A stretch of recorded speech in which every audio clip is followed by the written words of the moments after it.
Umakyat na sa 26 ang bilang ng mga nasawi matapos ang sunod-sunod na pananalasa ng mga bagyo at habagat. Nanatili naman po na 17 ang sugatan habang isa pa rin ang patuloy na hinahanap ng mga otoridad. Base naman po sa latest bulletin ng Pag-asa, nakataas ang orange rainfall warning. Bukas po ito i-consider sa Zambales, sa Bataan, Cavite, Batangas, Occidental Mindoro at Oriental Mindoro. Nanatili naman pong baha pa rin kanina sa iba't ibang lugar dito sa Luzon nang dahil nga po sa epekto ng habagat. Kasama po dyan ang Hagonoy, Bulacan, kung saan nagtayo na po ng kawayan ng tulay made of kawayan, yung ilang residente doon para lang makatawid pa uwi po sa kanilang mga bahay. Napilitan naman pong sumakay ang ilang residente sa mga tinatawag pong improvised na balsa sa may Macabebe, Pampanga po yan. Nakikita niyong video na yan.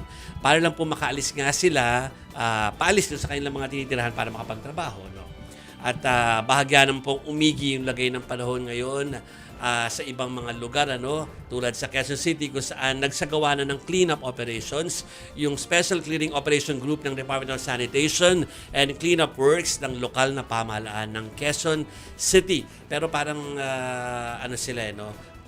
ginagawa lang nila para mabawasan na. In-expect nila kasi na pwedeng tumaas ulit ang tubig. So, para lang mabawasan yung basura. Ano po?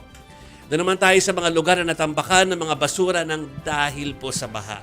Nagpatupad din ng libreng sakay ang Department of Transportation at iba pang ahensya mula 6 po ng umaga kaninang hanggang mamaya pong 8 po ng gabi para po sa mga pasaherong nahihirapan pong sumakay dahil sa ulang dala po ng habagat. Dahil as we speak, at least sa area natin ay umuulan na naman. Oo Naku, nga, narinig ko. Although, hindi kalakas unlike kahapon, Yes. Kasi kahapon matindi talaga yung buhos ng ulan, kaya, pakatagal humupa nung baha. Pero ito, ulan talaga, hindi lang ambon. Ngayon. Kanina pagpasok ko, medyo malakas na ambon Medyo lang. malakas sa ambon na. Oo. Okay, so ina-expect na yan kasi nga may mga pa rin mga warnings pa rin